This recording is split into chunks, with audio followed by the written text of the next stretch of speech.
Monty, Monty, Monty. हाँ? Monty, खाना खाया नहीं खाया, ब्रश किया और आज पैर धोए न धोए?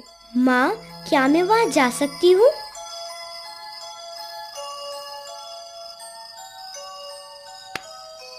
कहाँ खोई खोई रहती है आजकल, न जाने कैसी कैसी बातें करती है। और यही नन्ही बालिका एक दिन कल्पना चावला के नाम से अंतरिक्ष की उड़ान भरने जा रही थी। उसके संजोए हुए सपनों के साथ समय ने करवट ली।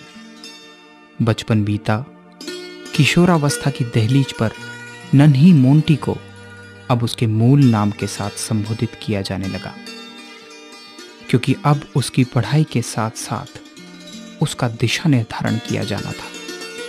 प्रारंभिक कक्षाओं में उसे प्रत्येक विषय को लेना अनिवार्य था। अब उसे अपने उद्देश्य से संबंधित ही विषय का चयन करना था। यही ज्ञान उसको उसके ध्येय की ओर ले जाने वाला था।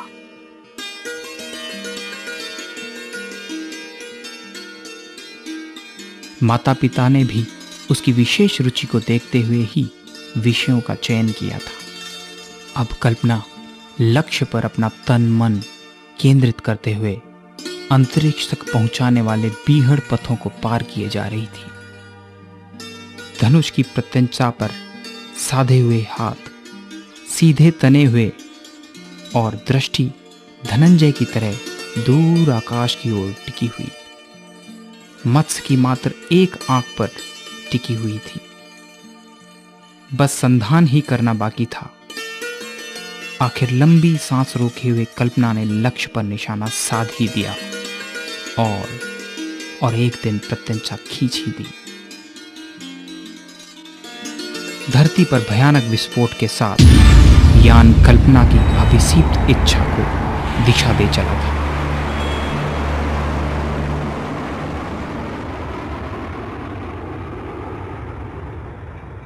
करोड़ों नेत्रों ने इस मंजर को उत्सुकता भरे नयनों से सांस रोके हुए मॉनिटरों पर निहारा।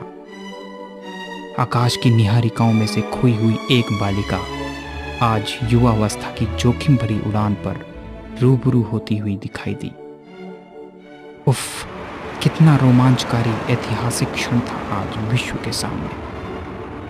विश्व की प्रथम साहसी महिला अंतरिक्ष की उड़ान पर अपने सपनों को साकार करती हुई। इस साहसिक कदम को विश्व के सभी अनुसंधान केंद्रों पर दिखाया गया और सभी निस्तब्ध होकर इस मंजर को निहार रहे थे। दूर कहीं जन्मदाता माँ बाप भी सहस्त्रों की दुआओं के साथ बेटी को अपने संजोई हुई सांसों से धोंकने दे रहे थे। इस ज्वलंत नक्षत्र की अबाध गति को यान कुछ ही क्षणों में अपने अभीष्ट तक पहुंचाने ही वाला था, किंतु संभवतः नियति को कुछ और ही मंजूर था। करोड़ों के दिल की चाह रही है सितारों तक पहुंचने की। ब्रह्मांड के रहस्य के जिज्ञासु सदैव से चले आ रहे हैं, किंतु बहुत कम ही इस रहस्य को समझ पाए हैं। लेकिन आज कल्पना चावला भारत की प्रथम ब्रह्मांड जिज्ञासु अर्थात एस्ट्रोनॉट थी, जिसने इस असंभव स्वप्न को सत्य में परिवर्तित कर दिया।